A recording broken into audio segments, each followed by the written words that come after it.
What is the truth in the stories we are told? We've been given a story of a world fueled by separation.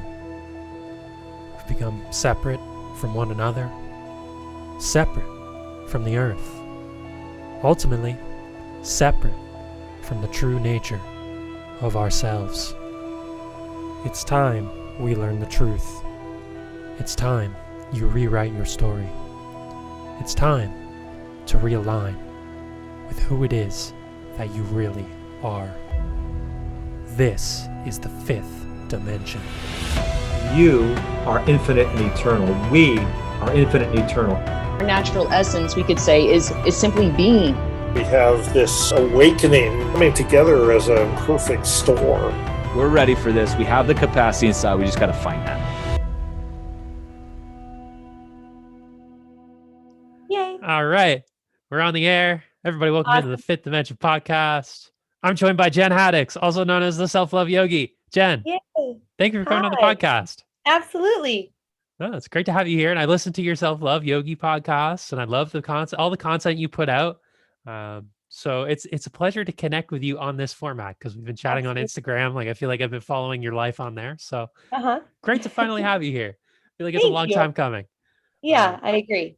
I mean, I'd love to start if you could just sort of talk about who it is that you are, what it is that you do. But I'd also love to hear about sort of your own journey about like into embracing authenticity, into embracing self-love. Like, I don't know, tell me about the story of Jen and tell the listeners about the story of Jen. Oh gosh, I have to condense that quite a bit. Okay, well, let's see. I have been a yoga teacher for the past couple of years. I got certified back in 2016, but I had another business that I was running. I was running a pet sitting company, and so I didn't do yoga for a while, but I've been practicing maybe for 10, 15 years. I have a history of mental illness. I'm diagnosed bipolar by a clinical psychiatrist, and I have been on medication in the past, and I've been off of medication for years now, which I'm not against medication, but for me, it just really, I didn't feel like my authentic self. I felt very zombie and muted. And so, but I went through like a lot of childhood trauma. It's a really big part of my story and kind of what led me into yoga and self-love. I have a lot of self-deprecating tendencies after being abused as a child and stuff. And so over the past few years, I just kind of realized how important self-love is and how all love begins for yourself. And if yourself, then the way that you teach other people to love you is that's why people get caught in the cycles of abuse and just really negative relationships. And I finally realized a few years ago that I was doing that to myself. And I'm like, oh shit. Okay. I need to I need to rein that in. And then as far as authenticity goes, this past year has really done it to me because I used to be very quiet and I used to not want to rock the boat. And I'm a very opinionated person, and a lot of my opinions don't fit into the world that I work in. And so after everything that happened last year, I was like, literally I've got nothing to lose and I'm going to start speaking up. And I lost a lot of people. Like a lot of people sent me really angry messages, and they were not threatening, but they were saying some very unkind things. And I was like, oh, so those aren't my real friends. Like those aren't people that I need in my life. And so then I started to attract more people like you. Like the online space is such a beautiful place right now to bring those of us that are on basically the same trajectory together. Like we see the bigger picture. And that's why I have a lot to learn from you about the fifth dimension, because I've got plenty of questions about it, but I think we see what's coming. And there's a lot of people that don't see that yet. And that's okay, because that's part of their human experience and that's where they're meant to be. But I'm happy to be connected with people that do see it, because I think it's really cool. No, I definitely resonate with that. It's like fully stepping into authenticity has been it's been mandatory this past year in a sense, Absolutely. There's and I feel like if anything, what you spoke to about people kind of stepping away from that, I think that's a perfect example of what conditional love looks like versus unconditional love. I've definitely had to learn the difference between the two, because there's a lot of people who, you'd think can practice unconditional love, but I think as a society, maybe we don't know how to practice it. We haven't been taught. I think so. And it's very interesting to see how that's manifested. What would you say and I would love to jump back to this, but I'd also love to ask, what is your definition of self-love? Like, what do you think that looks like? Like at a because I feel like it goes beyond like just a practice. Like I feel like you have to really embody it. Like what do you think self-love is versus what self-love maybe is portrayed as?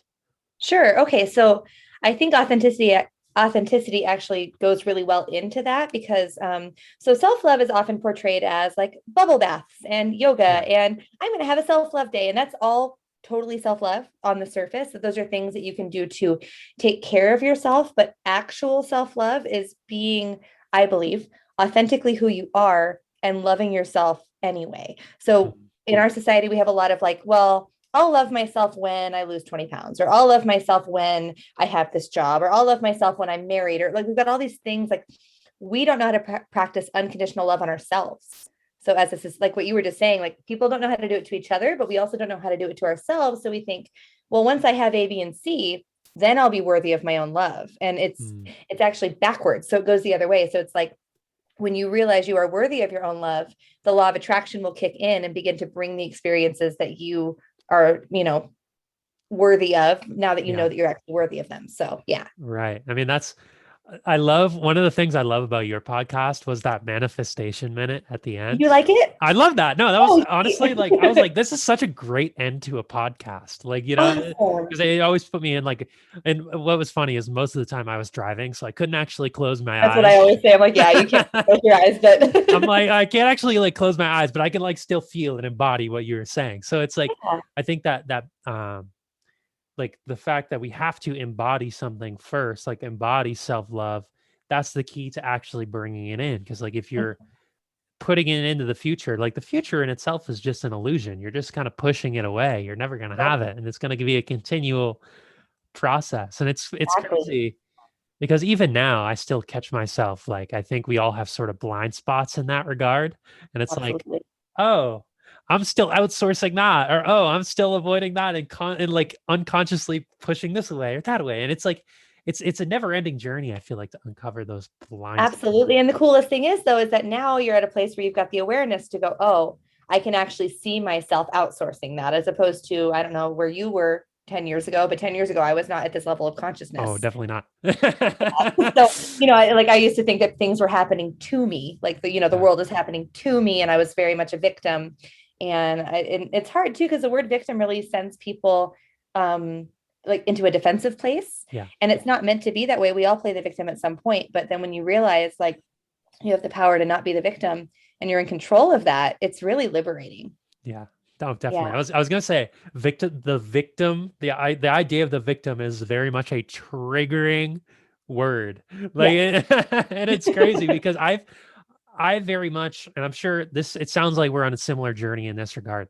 I very much never wanted to be the guy to ruffle the feathers. Like I didn't want to push like people's boundaries or get people to disagree. Like I was very much not necessarily a yes man, but somebody who is not going to go outside speak outside of the norm, quote Yep. unquote. And it's Yep. like now I can kind of see just that doing that in itself, I think, is an embodiment of being a victim in a way, because you're a Absolutely. victim It to is. a And you don't victim. realize it because for me personally, not getting too much into my own story, but like the abuse that I had as a child was very much like, if I stay out of the way, then bad things won't happen. So I'll Mhm. just be small, I'll just be quiet, and then everything will be okay. And that actually carries into your adult life. And so, I'm surrounded by people that have wildly different opinions than I do. I've done theater. I did theater for years and then into yoga. So it's just like the communities have been saturated a bit. And I'm okay with all opinions, but they weren't okay with mine. And so I'm like, okay, well, then I will just be quiet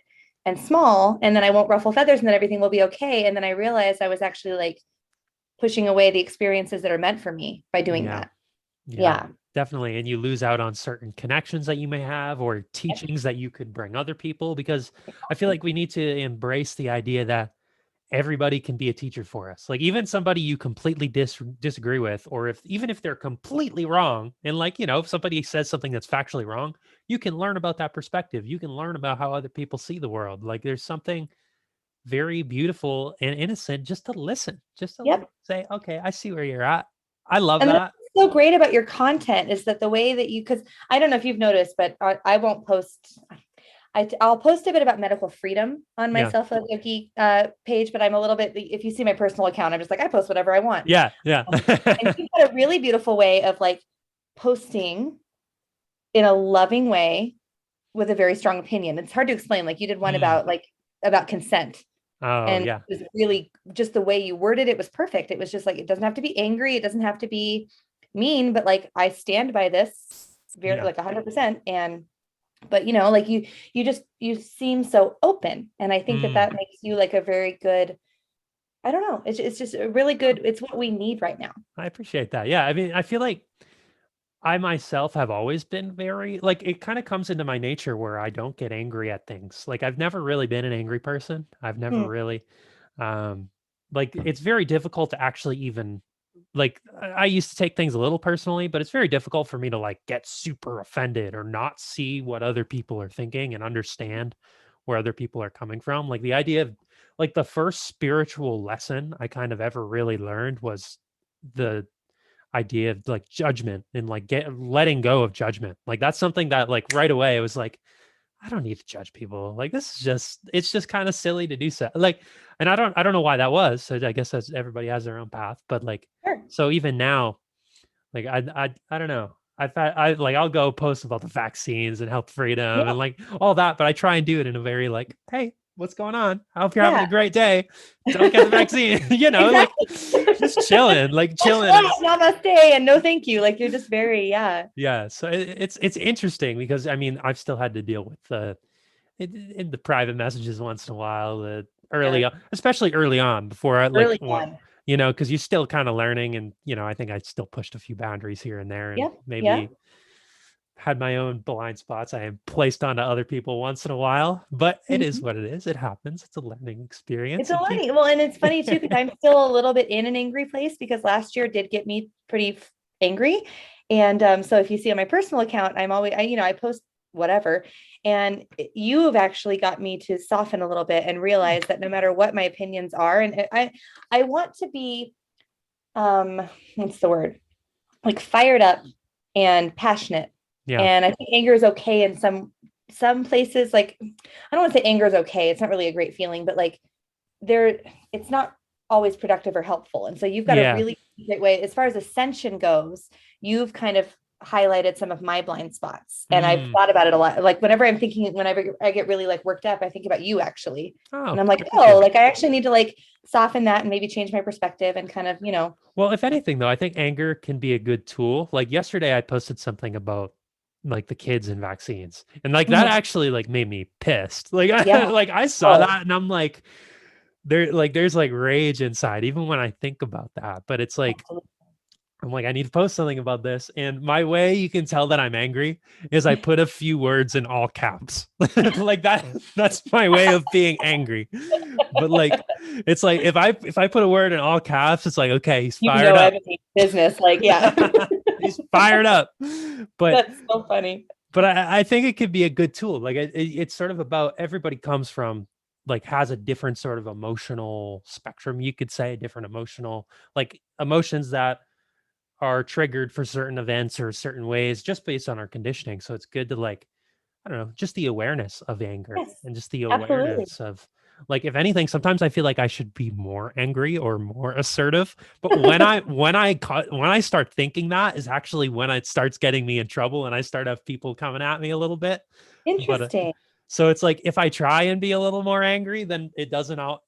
But maybe I have to be once in a while. Like I have to push the boundaries. So it's like, and the kids and vaccine thing that really, if that actually sparked like an actual reaction in you, but like maybe if you're like, oh, I feel like I need to be more angry right now, and then you do, it's like not in line with who you are. So then that's why when you get the DMs and stuff, because it's not like in alignment with where you're at. Right. You're out of alignment with yourself. No, that makes sense. And I think that's exactly what it is. Like as long as you're coming from a space of like full alignment, awareness, and like you do the best you can, and you accept that. And like it's one of those things where I've had to really, I don't know if you could speak to this as well. I feel like I've really almost had to sacrifice the ego in a lot of ways, because my ego a lot of times it's saying, shut up. Yep. Go, like, stop. Yep. And sometimes I do it anyway. Like I can hear it. And I'm like, yep. Like I just go against it. And yeah, absolutely. Got to sacrifice the ego. And it's hard. It's really hard. It is hard. I mean, I mean, would you say, like, even in this, I guess, where we're talking about health freedom, we're talking about sort of speaking our truth. Mm-hmm. Would you say, like, what has sort of been that, like, I guess, journey looked like in terms of like integrating a healthy ego, integrating like your voice, like authentically, and like what is, I guess, sort of, because I think a lot of people need to go on this journey themselves, but they fear the backlash, or they fear the Absolutely. losing friends. Like, how is like integrating that fear been for you? Like, what is that sort of, and I mean, how do you have like tips on what you would tell somebody who wants to do that? Gosh. Well, I mean, honestly, like I've been the kind of person my whole life who's cared too much what people think. Mm, I yeah. always have been. And so it was really hard at first for me because I like it when people like me. I like it when everybody likes me. And that's, as I've gone on this journey of self-love, and also like being an entrepreneur and having, being in the online space, you have to be okay with people not liking you. And so it was actually really painful at first. I don't even know if I have tips other than pull the Band-Aid off, because it's important to like take inventory of the people you're surrounding yourself with. And if 70% of those people love my yoga, but hate the fact that I'm going to speak out against vaccines, that's okay if they think that. But if they're going to unfollow me and send me angry messages and call me a stupid racist, which actually happened, like, those are not people that I need to be surrounding myself with. And so it can feel really scary at first, because we live in a world where we do want to be liked, and we're on social media all the time, and we're in front of people all the time. But like, when you realize in the bigger picture, that's detrimental to your soul. Because I believe that we all, I mean, this is like, there's all kinds of different beliefs I have about this, but that we've more or less signed soul contracts to come down to earth and do this work. And if you go against that for pleasing other people, then whatever it is that you were sent to do, you're not doing it fully. And so that's kind of what I realized over the past year. Yeah, no, I would definitely agree. And I think ripping that Band-Aid off, it does just sort of have to happen, because I think that's like the first step. Like for me, there was one time where I was just like, you know what? I'm going all out on this post. I'm just laying it as it is. And after that, it just became much easier. Like, I think taking that first step and, about speaking your truth, or even, this could apply to almost anything. Starting a creative project, becoming an entrepreneur and creating some sort of business, just like taking a first step, getting the ball rolling on anything, I think is what, is if you're working in alignment, like being your authentic self, that's the first step. And I think that'll help, what I think, and, I look at what's going on, and what I think the only solution is reclaiming inner power. That's it. That's the only thing that's gonna like actually make a difference. And I think that's how you do it. Like, and that's kind of what I've realized about the fifth dimension. And that's what you've helped me realize, is that like, at first when I started hearing about it, I'm like, is it a place that we go? Is it like, you hear that and you're like, are there levels? Are we going to leave these people behind? Like, what is it going to look like? And then you realize it's more about your own level of consciousness. And like, so admittedly, back in November, December, January, when little background, I've always been super into politics, like extremely. And all my friends are like, why are you not in political science? Like, you should do that. I'm like, because I don't want to be miserable. That sounds like a horrible life for me. But I've always been really into politics. And so I'm really into elections, and I'm really into all of that. And I know that not all of your listeners may see eye to eye with me on who I vote for or whatever, but everything that happened like October to January was heart-wrenching and insane. And it was just really, really hard to not feel oppressed. And I just felt the oppression so much that, I've been a little bit of a prepper lately. I've stocked up with bullets and guns, and I've got, I'm ready for that. And right. I'm like, I feel like you are too. So like, I literally, putting my money in crypto and buying silver, and I've got like commodities in case, food crashes. Like, I've got all the shit, and I'm happy with that. But it was the oppression that was making me depressed. And I literally couldn't even work on my business. Like, I would just lay in bed and I was just really depressed. And then that's when I realized that the fifth dimension is more about my level of consciousness. And basically, full circle to what you're saying, is finding our individual sovereignty and finding our individual power. Because the government's only so powerful because we let them be. And Exactly. because we're listening. And so, like, admittedly, I had this thought earlier. What state are you in? I forget. Right now I'm in South Dakota. So you got the I've only been here a couple months. phenomenal. Yeah. Wait, what are you're only I've- there for a few months? I've only been here a few months, probably since like And you're, December. Yeah. are you staying, or is it like a Oh temporary yeah, thing? I'm staying here for now, and as long as this state stays open and stays free, I'll definitely be here. Yeah, you have the best governor. Yep. Her and DeSantis, I'm just watching. So I'm in Yep. Nevada. So my governor is just about as good as Newsom. Oh And gosh. I had the thought earlier, just about like how everybody's following his announcements so closely because I want to see what they're allowed to do. I don't listen to him at all because I do what I want. Like I literally, I don't wear a mask at the store. And that's also a pulling off the Band-Aid thing. It gives me extreme anxiety, but it's so important to me to do that. And if I get asked to leave, I'll just leave. And it hasn't happened yet. But, I don't care what he says I can do. Yeah. So, and that's where we need to get it. We need to get to that level where it's like, if it were real, not that it's not real, but if it were the actual threat they're trying to make it out to be, then maybe what they were saying would have some weight. But this has been going on for over a year. Yeah. And I see their game and I'm not going to play. So I just choose not to play. Right. No, and that's perfect. That's exactly what I've come into the realization as well. Because it's like for a while, I've wanted to have this magical solution and like, it's create this great paradigm shift where everybody is going to become like in the fifth dimension, higher consciousness, like overnight. Yep. And I'm like, it's just not like going to happen. Like Nope. there's nothing I could do that will ever do. Like I could certainly help people on their individual journeys and I can, Yep.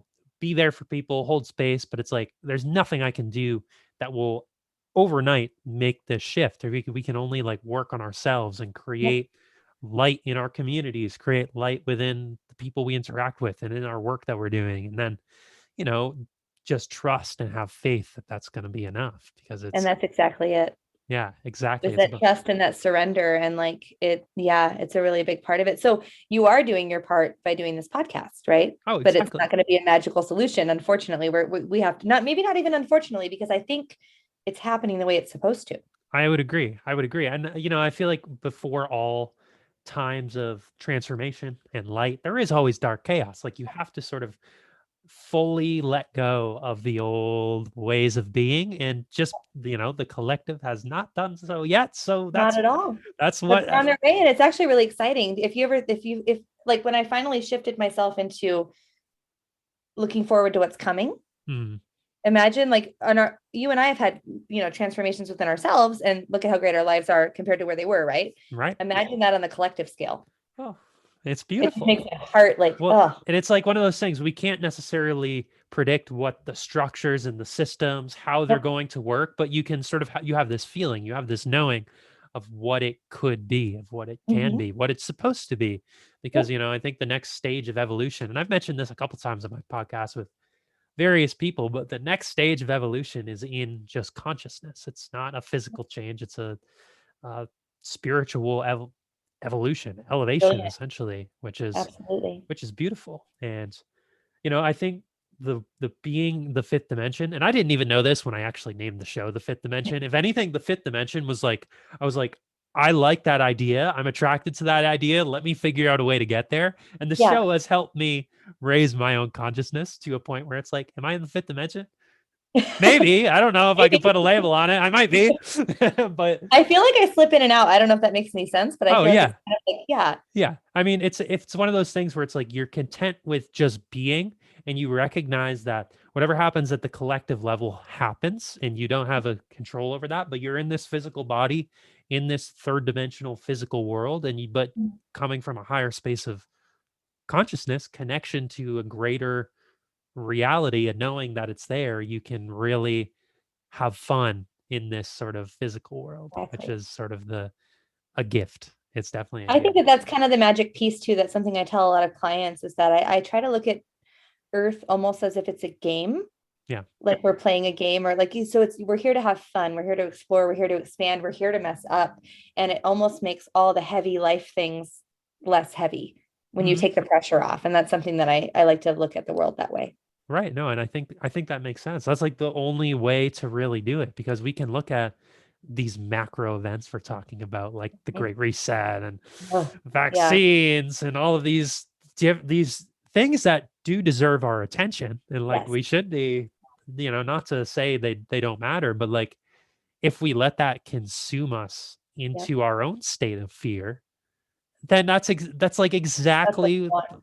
right. Exactly. It's like we're not doing anything. So No, we're in fact succumbing to it. So that's something that I've actually experienced a lot over the past couple months is I feel very content and I feel this sense of knowing and I feel this sense of like just surrender and just spiritual understanding. And then I'll almost feel like I need to be afraid. Like it's almost like I yeah, want to be afraid because it's the condition that I'm used to. And I have to actively fight against it and go, no, like there's nothing like I can see, like you said, New World Order vaccines, that's terrifying. It's scary. But for some reason, I don't actually at my deepest core feel afraid. So I try to yeah. like come to that more often. Yeah, no, I definitely feel that. There's like the conditioned, like little me, like I should be afraid, and like my ego's like, what is going on in this whole world? Like, I want the perfect external conditions for Yep. my optimal life. Like, come on. No, that's easy, like to fall back into. Like, I do that sometimes, like unconsciously, and I'm like, shit. I'm Yeah. afraid again. Like, Damn it. come on. We've talked about this, but, Right? Like a million times, and here we are again. But that's the great thing about awareness is that right. as long as you have the awareness, I think that you're on your way. So that's the thing is a lot of people don't have that yet, but it's up to those of us that do, not to force them, but to just do what we do. Mhm. And they'll come along when they're, a lot of the things I post on my personal account, I don't have anybody who is hating on me anymore. They all disappeared. They all left. My Yeah. story. They're like, bye. But like, I have some people that are, they think I'm a little nuts, but they'll ask questions and they'll be like, oh, what? And I'm like, yeah, let's talk about it. And like, you're planting seeds. Right. And you can't, Exactly. you can lead a horse to water, but you can't make him drink. So you're just like, okay, well, here's all the information Exactly. and see what you think. When I talk about, I don't know if this is inappropriate to talk about on this podcast, but Nothing's inappropriate. Nothing is all good. Okay, like child trafficking and the adrenochrome stuff and all of that kind of stuff. Like I've got friends with kids that are like, wait, what are you talking about? And I'm like, let me tell you. Like, you want to hear about red shoes? I'll tell you all about the fucking red shoes. Like, and they're like, oh my God. I'm like, yeah. And you don't have to believe me, but I planted a seed where you can go down this rabbit hole and look into it and see, because I think I honestly think that's what it's all about. It's sort of this light spiritual war, and they all want to continue doing horrible. That's a core, like old way of, like you look at like the migrant crisis down at the border, right? And all the kids who disappear from there, and it's what it is. And it's like when you start connecting all the dots, you can clearly see the bigger picture. And I've done that sort of same thing, planting seeds. And it's like, I think it was they had that big Save the Children hashtag going on for a while last year. I remember that was like I had some people like pretty pissed off when I was putting Save the Children. They're like, you and I'm like, come on, man. Like, what is that about? What? Well, it's sort of like there's people who are like, it's a conspiracy theory. Like, you're in line with Trump and this and that. And I'm like, okay. Yeah. And I'm like, this is like has nothing to do with politics, but like, okay. But fast forward to present day, like that was one example, along with like talking about like vaccine passports, like last like September and October. Like now that stuff is actually coming to fruition, people see what I was talking about then. Like, shit, he was right. And so now there's sort of like almost been a validation where I have people who are like, wow, like, is it like they actually sent me one of my friends from back home sent me a video of, I don't know if you heard of Dr. Sherry Tenpenny. She's a big truth doctor. And he sent me a video of her and I was like, nice. Like, nice. I was like, nice. You're doing this research. Like, and he's like, yeah, I really don't want the vaccine. And I'm like, don't get it. Don't get it. And he's like, yeah, my parents want me to get it. And I'm like, well, and it's one of those things where it's like, just stand in your own inner power, your own inner light, like trust in yourself enough. And I think just by us planting seeds, like it's interesting. Something I heard about, it was earlier, or I think it was yesterday on a podcast. I was listening to Pete Evans, and he was talking about how he was labeled by like the media as like a neo-Nazi and all these horrendous things. And he's if anyone's listened to him, he's obviously not. I've had him on my podcast before, but he was talking about how you really have to sacrifice your reputation. You're like to truth. And something David Icke talks about too is like, if you what's his exact quote? If you debate the consequences of the speaking the truth, like you are doing a disservice to yourself, to humanity. Like you have to operate under the assumption that truth, it'll always win out regardless of what Exactly. it brings. Like it might bring personal hell for a Yep. while, but But it always wins. if it's truth, you have to assume that that is exactly what was meant to happen as a Yep. result of the truth. Exactly. And I think that's where people get really stuck, right? Because they want to tiptoe around and they want to make sure that they don't, ruffle feathers basically. And so it's easier to just be like quiet. But if you really truly believe truth wins, which I do, I think a lot of people do, because Yeah. how does it not win? Because Right. no matter what, because the thing is too, is that they're kind of, they've spun this enormous web of lies. And it honestly, I just am enjoying watching it topple all over them, because Yeah. every single time they think they've got a handle on it, something else comes up, because it's a Jenga tower of lies. And so truth is just there waiting, like, all right, I'm here. Like Yeah. the truth is here whenever you're ready to see it. And there's a lot of people, I think, that are experiencing cognitive dissonance. And I've posted a couple of memes about how a lot of these people don't want to admit the nightmare they put their families through. So they just double down on the narrative. Right. And it's hard to watch, but there's no stopping it. Like you just have to let them unravel themselves.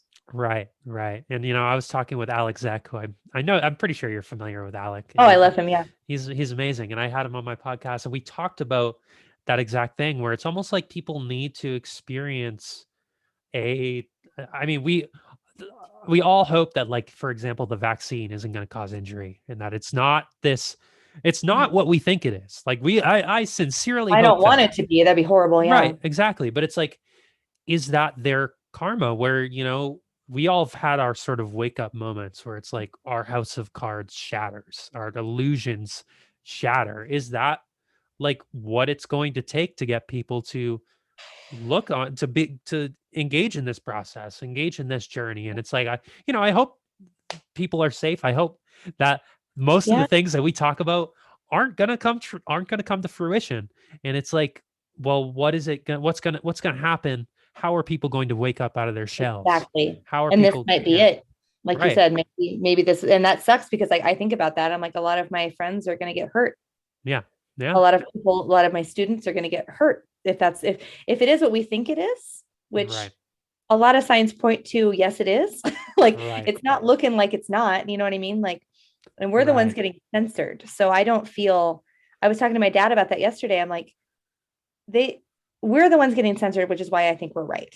right. There's That never that's been a point in history, as somebody who has studied history, there's never been a point in history where people who are censored and dissented upon and exterminated, if you're going to Yep, an extreme measure, have been in the wrong. exactly. And that's what is crazy to me, that people don't see that.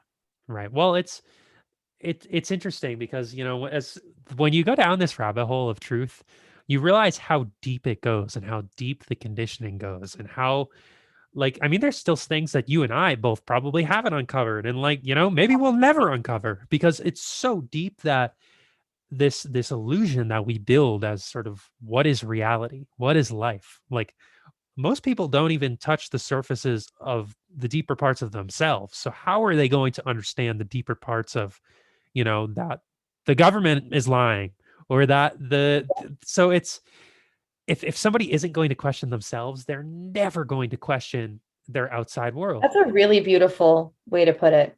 Yeah, because they just don't understand themselves. So it's No. impossible. It's And impossible. they don't really even know how to understand themselves. Like Right.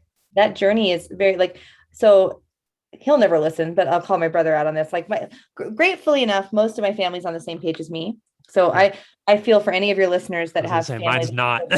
Are they have pushing only you to get one. the vaccine? A decent amount of them. Yeah. Only Really? it's pretty much my mother and I who are the only holdouts. Oh, So bless your heart. it is what it is. I feel like that would make it even more challenging because like my dad and I are like, right on the Yeah. same page, and the rest of my family is all on board. But my Yeah. brother is like, works for Silicon Valley, is Techie. super science minded, believes that we're worm food when we die, which is this is like a tangent, but I thought about this the other day. And I believe the conditioning has led to this, like, the I believe science movement, and science is basically science is their new God. Yeah. And so they don't believe in anything else. And if you believe that this is your only life, of course you're terrified of a virus that's going to kill you. And so my Right. brother's he's in that camp where he believes we're worm food when we die. This is his only life. He's got diabetes. He's overweight. And so he is just like, wears a mask in his house, definitely got the vaccine. And it's just like, and, so a person like that, I love him. He's got a beautiful heart. He doesn't understand himself. He doesn't know himself at all. Right. He's a meat bag on earth right now, just kind of not really sure what he's doing with it. And doesn't mean he has no opportunity to do that. It's just not part of his journey. experience. It's his journey right now. Yeah, his exactly. journey right now. And it's one of those things where most people don't have, like, I really love to look at all of this from like sort of that a psychological perspective, right? Because the God complex, or if you will, the idea of like, what do we deify? What do we worship? Like, that is an innate human principle. And the fact that society, like for almost all of human history, there have been like gods in place. There have been sort of religion as intertwined with, and I'm not saying like we need to introduce God in schools and this and that, but like religion and like gods have sort of always been there for people to worship. And now that there isn't like a worship, like more people are atheists than more than ever before.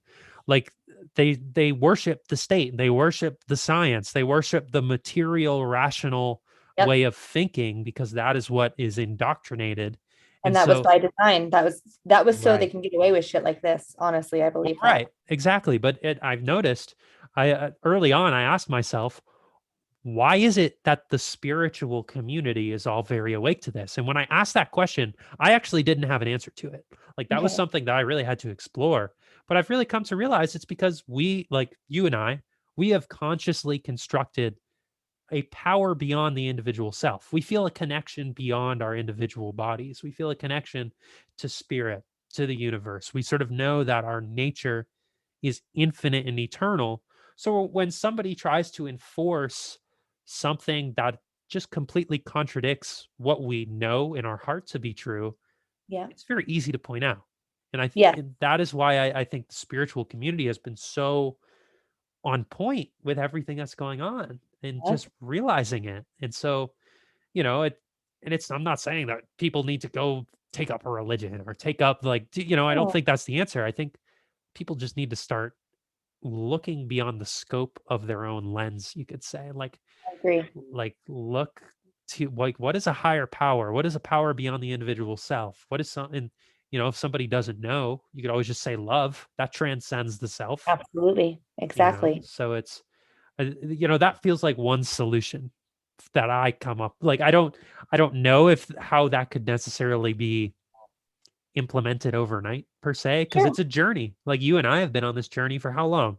Like, years, years. But it's like we need the crash course like happen overnight. Like implement it now. Like, Right. So it's like, I don't know if I don't know what the next couple of months are going to look like. I know what the agenda is, but I don't know what it's actually going to look like.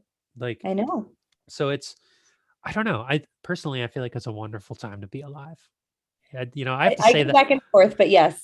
I have to be mindful who I say that to, but like, it's such an opportunity to shift and like consciously change the paradigm, because, if we weren't ready for it, it wouldn't be presenting itself like this. Exactly. Yeah. So. I think it is a really wonderful time to be alive. I just go back and forth. But I'm not in a good state like you are. So I'm kind of confronted with it a little bit more often.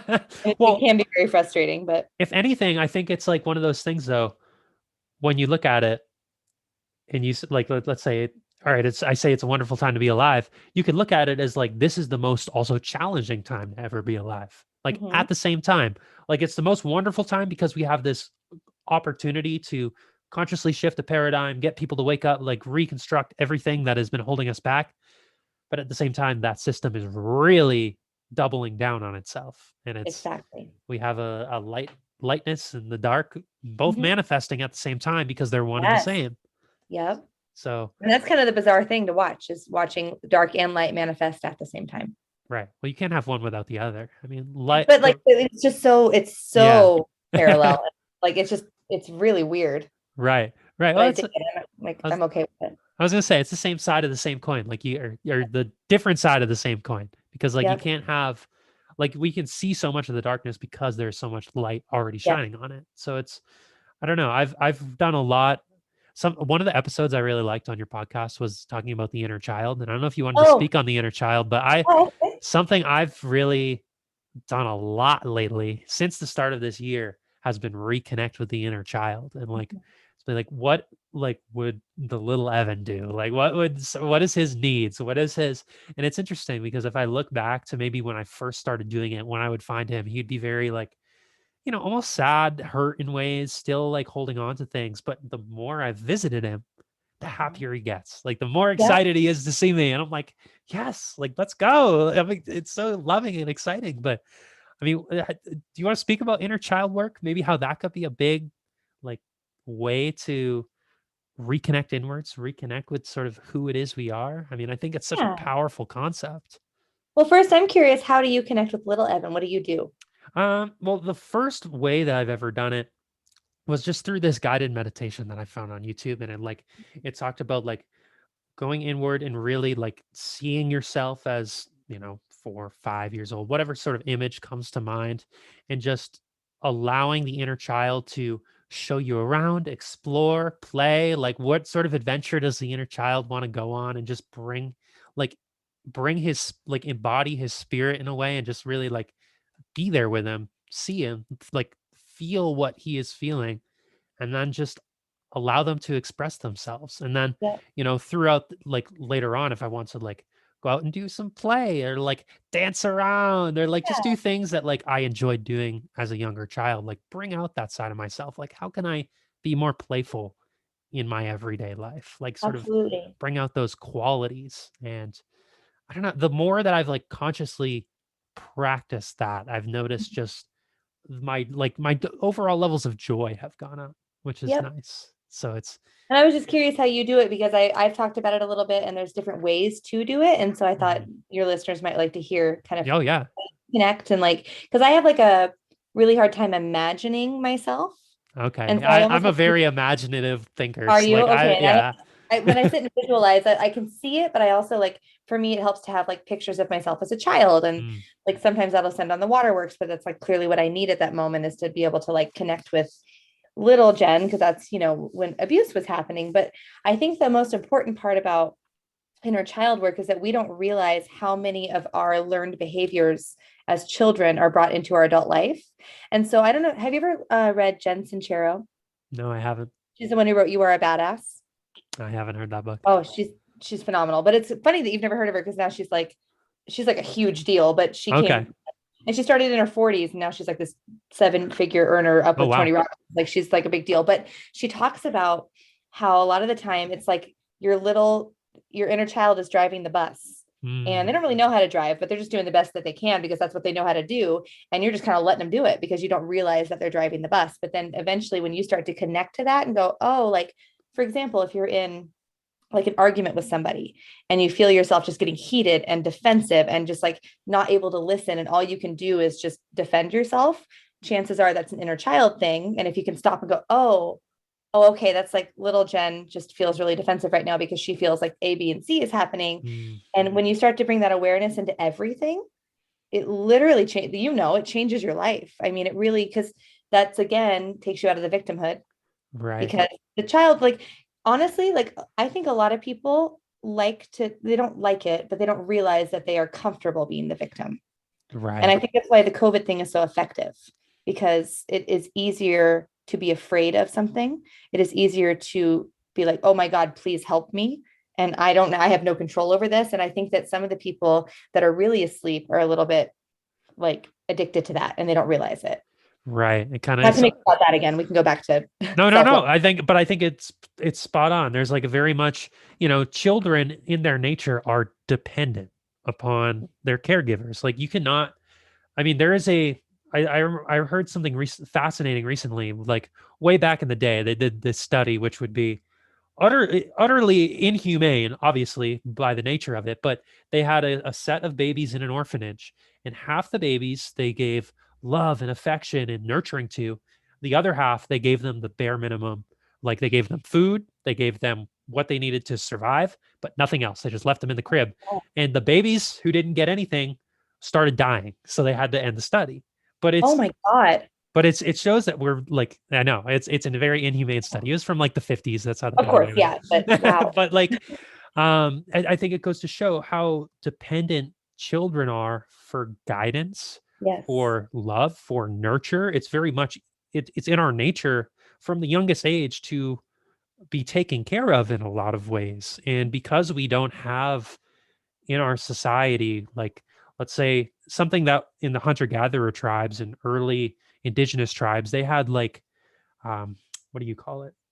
And like initiation ceremonies into adulthood, where you had to go through this sort of almost heroic individual process journey to actually be viewed as an adult. You had to show that you were self-resilient, self-reliant, able Yeah. to really move past fear and be able to really be who you are. And we don't really have anything like that in today's society. So a lot of people, and I recognize this in myself. This existed when I graduated high school, went into college, early adult world. Like there's a level of dependency that I was like expecting, or like a level Yep. of victim. It's like I didn't want to take conscious control or No. conscious responsibility for myself. Like there was so, and and I don't say this with judgment upon people by any No. means. It's just the conditioning. It's the societal conditioning. It's what we've Mhm. set up and created.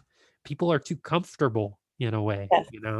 and I think that that comfort has created victimhood. It's created people ripe to be manipulated in a sense. And that is also, I think, part of the agenda. Right. It Exactly. does make people ripe to be manipulated. And then like, so going back to the inner child thing though, because this is something I say to a lot of people. Well, first of all, have you read Louise Hay, You Can Heal Your Life?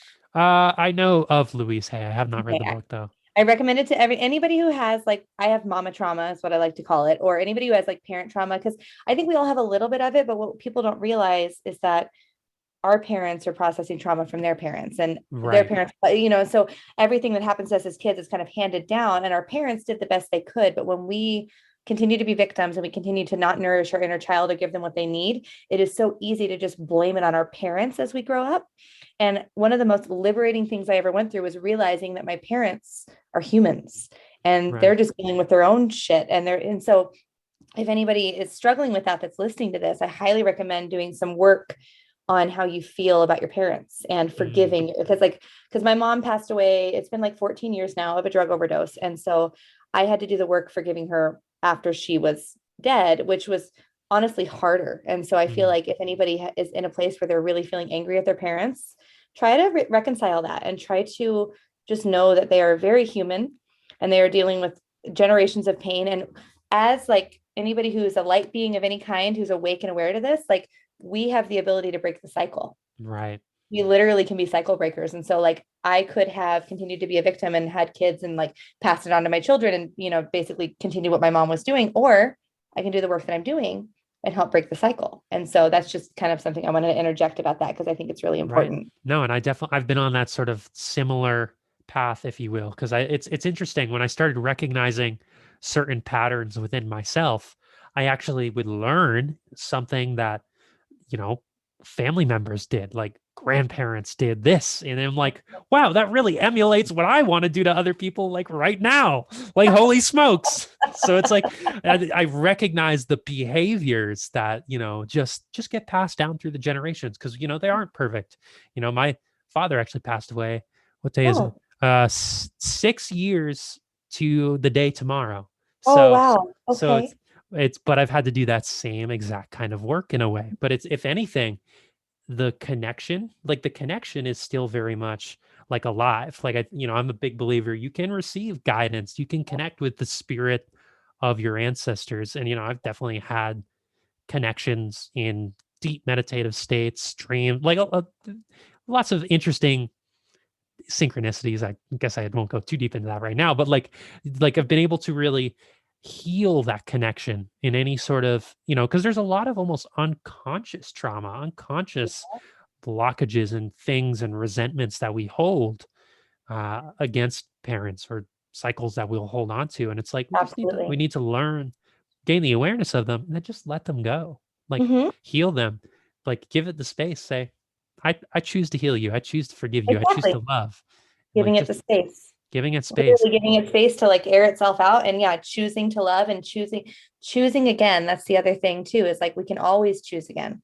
Right. Always. Like we don't have to ever be the person that we are if we don't feel good in this. We can always choose to view our circumstances differently. We can always choose to forgive people. And I don't know, it's harder with some than others, of course, Yes. but like admittedly, I've got a few in my life that I'm like, oh, it's really hard to forgive you, but I just, it Right. needs to happen for the, and that's part of the elevating to our fifth dimensional consciousness. Right. Exactly. And I don't think that journey necessarily ever ends though, right? I mean, we're No. always going to have different scenarios. Maybe we uncover new blind spots where, it's like, oh, I didn't realize I was even doing this. And so you Yep. continually just heal, forgive.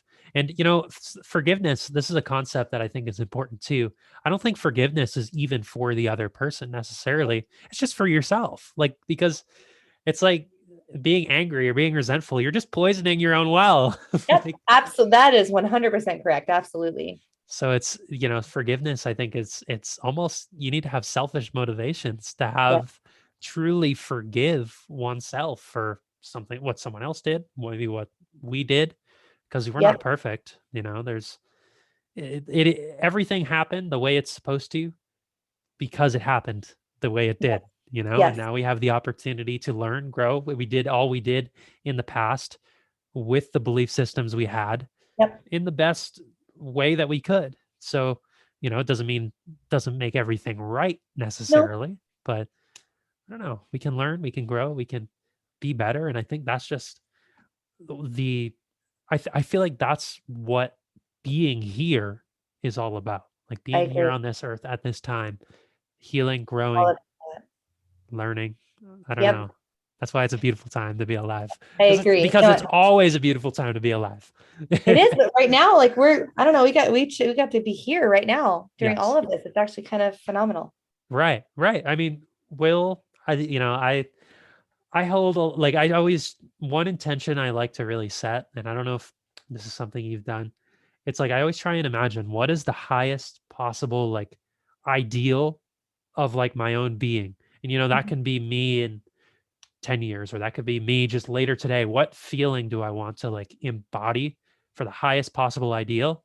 And like Yep. what kind of outcome can that create? And then just like embody Go that with it. and Yep. allow that. And like I see that light that we've talked about. Like I feel that, I embody that. And it's like, how can it not manifest if I'm embodying it? And that's what it is. And that I think that's what people maybe where the fear gets in the way. But that's something that if you're embodying it, how can you not manifest it? Right. How Right. like how can it not come to fruition at some point? That's not Because it has to. It has to. I mean, you do the manifestation minute on your uh-huh. podcast. So Yep. I mean, you know about manifestation Oh, all about it. 101. Yeah. And like, I don't know. Here's a question. Do you Okay. think we can manifest a world of light, love, interconnectivity? Do you like I'm not asking for, I guess, a prediction of the future, but do you feel that we can do it even with maybe just the number of people who are consciously aware right now? To be honest, I think we are doing it already. That's what I love Like to hear. right? Like I really look at it. And like I said, fear gets me sometimes, but for the most part, like I really think because people get really discouraged by the numbers. They're like, oh, well, we're such a small percentage, it doesn't matter. Yeah. It doesn't matter because we're just shining lights. And I think that we're already manifesting it because I think it's inevitable. Mm. But I think it might look like something kind of it already has, right? The past year has been totally bizarre and it looks scary, it looks crazy, but I think that that's part of it. I wouldn't be where I am as a human without all the crazy shit that I went through. And I think that the earth is the same way. And I think that Right. we have to go through this to get to what I like to call the golden age, and where we are free from a lot of this suffering that we have and all the division and the oppression. I think that that has a time limit, and I think we're about to see it. I really do. Oh, that is fantastic. I mean, that gets me feeling light and optimistic because, Right? I've noticed I've started embodying practices already that are in line with that way of being, like in my day to day. And it's like, all right, I'm doing it. Maybe I can impact my community who will do it. And like, all around the world, enough people do it. It's just going to happen. It's just going to happen. It's just going to happen. And it doesn't have to be everybody, because not everybody is there yet, but they, leading by example. And just because, I mean, if you looked at it, if you were just somebody who was right in the middle and you saw people who were feeling light and free and happy, and you saw people who were feeling oppressed and sad and scared, I don't know, like eventually, right. I feel like we're all going to start to go that way. Right, exactly. Maybe not everybody, but it's one of those things where it's like, if somebody is very fearful, and let's say they see you or I, even just like on Instagram or something, post something, and we're lighting up, we're cheerful, we're really living in alignment with source, and like, they're going to look at that and be like, what are they doing? Like, how are they in that space of being? exactly. And I think that then they'll attempt to emulate that, or consciously create that for themselves. And I think that's, I don't know, that's the nature of it. That's what it feels like.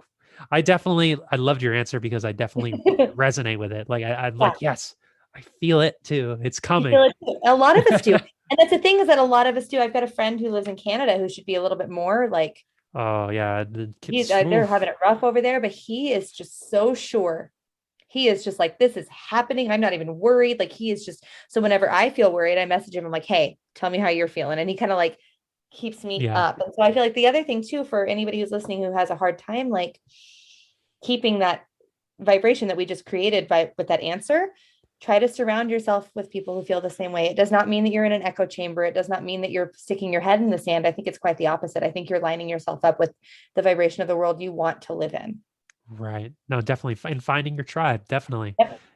I think I need to get better at that. If I get into the fear space, if I get into a space of fear or darkness, I'm one of those people who tends to isolate. So are you? Naturally, I'm just a very naturally like quiet person anyways. Like I'm not. Are you? Yeah, I am actually. I that from you. I'm very quiet, shy. Like if people like from people from my high school probably see that I have a podcast. They're like, how does he have a podcast? How does he speak? But like, but naturally, if I get into that fear space, I'll want to like isolate. Like, no, I'll get through it. Don't worry about me. Yeah, you said maybe start reaching out to some people. That's what I've because I isolate too. Like when I get really like depressed, like it's my nature to isolate. Yeah.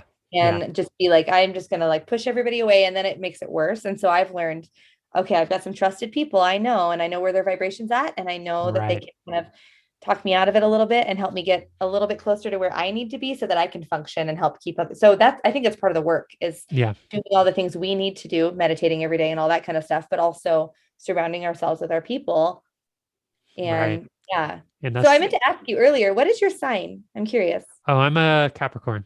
Capricorn. Oh, interesting. I'm a Capricorn sun, an Aries moon, and a Pisces rising. Oh, okay. If you want the full chart. I just did my full chart for the first time like a month ago. Everybody's like, it took you that long, because I've always known like I just didn't know where my birth certificate is. So I couldn't get the time of birth. The exact time and stuff. Yeah. I was just curious about your temperament. Do you know like the ENFP, INFP, all that stuff? Oh yeah. I range between ENFP and INFP. I can see that. Okay, that's kind of what I thought. Yeah, absolutely makes sense. Well, are you? You're an ENFP. I'm ENFP. Yeah. I was gonna say. And what's that's the funny thing? Oh, I'm Aquarius. Aquarius. Okay. And I'm Aquarius as fuck. Like I'm so Aquarius. It's nuts. Like I feel bad for all the men I've dated, because they're just like, what do I do with you? But no, Aquarius. And I think I have an Aries sun and a Pisces moon. You and I are very similar. That's kind of why I was asking. Aries, Pisces moon. But ENFP is interesting because like I am extroverted, but I'm not, because I really have to be alone a lot to recharge. After this, I'll be tired. I was going to say, that's why I go back and forth between ENFP and INFP. It all depends on when I take the test. Right. Exactly. Like usually it's around the 50% tile for either side. Like it's very close, but yeah, I'm in that same, and totally then there's one. There's another letter at the end. I don't remember what. Like the A and the. I think I'm an A, assertive. I think that's what it is. So assertive versus turbulent or something. Yeah, I think. Yes, and I think I'm the A as well. Yeah. Yeah, I used to be turbulent when I had like no socio-emotional control, but now I'm That's now, interesting. but it's sweet. Like the more I've worked on myself and actually like healed, I've been much more like in alignment with me and assertive. Like Yep. turbulent, I was, kind of all over the place, but not I don't know. It's very interesting. Very interesting. Yep. And So, I also love that I'm really big into holding space for men because I feel like mm, men need healing too, but our society tends to because yeah, I'm all about the masculine too. So I'm not going to take it in that yeah, third wave feminist direction, but like really just like that to see a man that has done the work on himself to heal. mm. It's really awesome because I think Oh, more men need to see that. I think it's really important. I appreciate it. I try and like I would love to do more for men. I don't always know how to, but I definitely agree. Like I think there are people who like there are well-known people, and it's interesting. I've been listening to a lot of Jordan Peterson lately, and he gets a I love bad him rap so once in a much. while. Oh, he's fantastic. I He's love him. amazing, but I think I was listening to his lecture one time, and he said that one time somebody sent him an email that I was in an ayahuasca ceremony and you showed up in my ayahuasca ceremony. And the person was like, why is Jordan Peterson here? And I guess the medicine said to him, said to this person, Jordan Peterson is here to awaken the divine masculine. And I was like, yes, What that is the? what That's is he doing? But I feel like that is what he is doing. Like that's one of the people I've learned from. And it's like, so I look at him, I look at other masculine figures that I've learned from, and it's like, how do I just embody those traits and be my authentic yeah. self? And then something I want to do is eventually, I don't think I'm at this point yet, but maybe start like my own men's circle. I've been to one Yes. before. Start like a men's circle where we talk about healing and all of Yeah. these, we do breath work. It's a conscious community and like Phenomenal. interact with other men in that space. And then, And make it safe for men to actually heighten their divine masculine because society now has been pushing away masculine energy so much, right, and it's just a very like women are the future and all, it's just in which is right, whatever, but masculinity, there's two energies for a reason. There's divine feminine and divine masculine for a reason, and we all have them. right, And so it's important I actually tend to lean more masculine, and I have a hard time connecting with my feminine energy, and so these men don't have a space to be masculine and to right. have their masculine energy nurtured. And I think that's really, so if you ever do that, I highly support. I really think you should. I think it's fantastic, but Oh, I know it's a lot of work. So yeah. It's something that like I just haven't. It's one of those things. Like you need to take the first step in actually like creating that. And I'm like, yep. all right. There's one book that I'm reading that I would like to finish ahead of time. It's called um, King, Warrior, Magician, Lover, and it talks about the different male archetypes and talks about Ooh, healing masculinity. And so I'm reading that book. I want to finish that and just get a little more, just I guess knowledge base on some of the yeah, actual things and my experience and relate it to that sense. But yeah, healing the masculine is definitely I feel called to that because I've been able to embrace it within myself. I was exactly. very feminized 5 years ago. If you look at me, Were you really? if you look at me 5 years ago, no connection to healthy masculine whatsoever. It's like, Really? yeah. So I think the first thing I ever did to connect with the healthy masculine was lift weights. And I didn't know Yep. that's what I was consciously doing at the process, but that was one of the first things that helped me build up physical strength, but then inner strength, and then really Yep. look at all the parts of the masculine energy. So Absolutely. Good. Well, and I think it's powerful. It's going to trickle out to other people. So what you're yeah, doing is important because I love finding men in the spiritual community. I yeah. think it's really good. There's not a ton of them. I mean, but I'm putting you up there with, Alex Zek and Aaron Abkey, and you're just kind of right. I know. And I feel like you guys are doing that work. And I think and I want to work with men, but as you can see, my brand is very girly. I don't tend to attract a lot of men. And unfortunately, all the men that I end up following end up in my DMs. And I'm like, no, that's not what I'm doing. I'm trying to yeah, connect. I've had quite a few people that are like, hey, let's talk. I'm like, no, that's not what this is. yeah, And, but I understand, but I would love to work with men because I was raised mostly by my dad. So I just have this, yeah. it's just my heart. And my dad's a really spiritual person. And Right. he taught me how to manifest. And he used to do tarot readings on me as a kid. And he's just this really spiritual guy. And Oh, that's fantastic.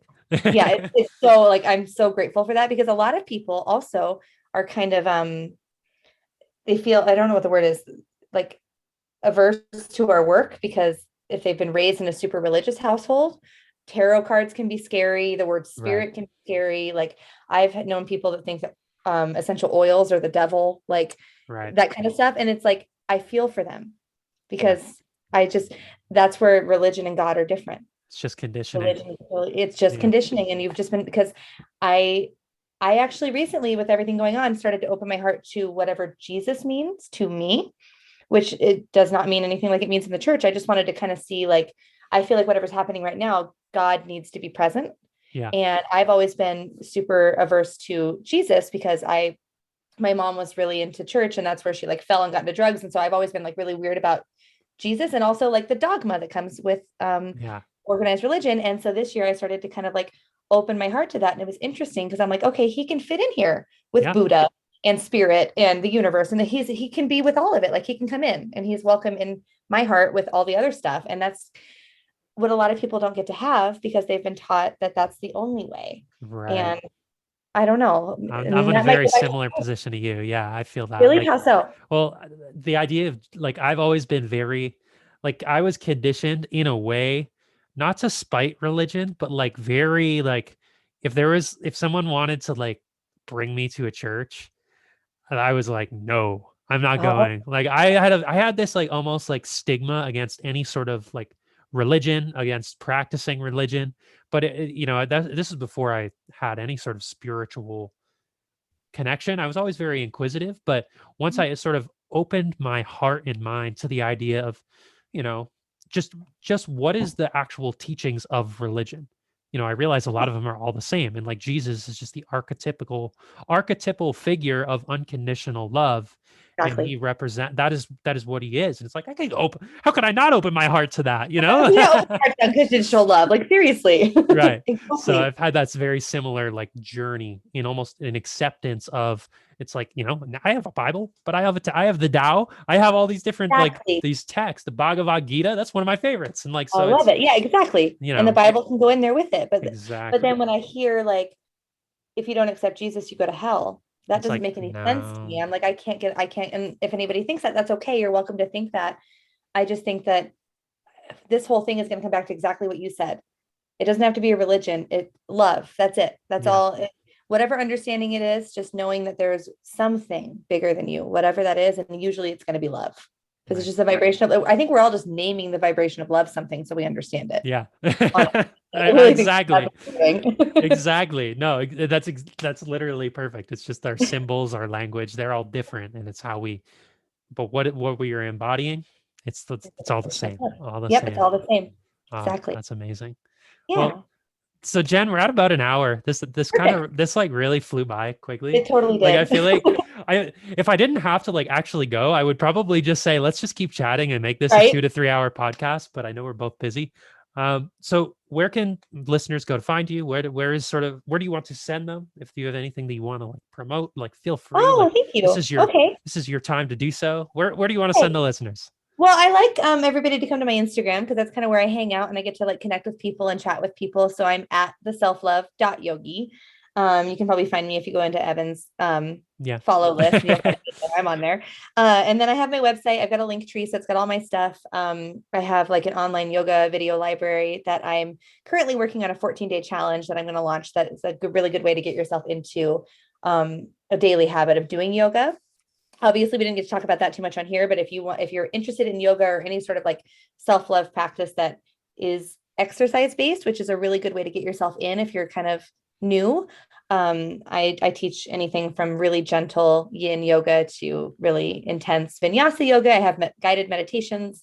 And then I'm also about to launch an adult coloring book that I'm going to publish on Amazon that I made a couple days ago, and I'm really excited about it. So nice. That's awesome. Meditation. Yeah, I'm really excited. Fantastic. I'll put all the links. Does the adult coloring book have a link yet? Not yet, but it will. So okay. I was going to say, is it going to, I'll just send it over to me. I'll put all of that in the episode description. And if the adult coloring book is not in the episode description by the time this is out, that means I don't have a link yet, but when I get a link, I will put it there. Yes, exactly. So if somebody is listening to this 2 months after the release, it is probably there. If not, then that means something happens. And I know that. Awesome. So Jen, thanks so much for coming on the podcast. This is a lot of fun. We're gonna have to do another episode because clearly we have more to talk about. Like we didn't even really talk about yoga.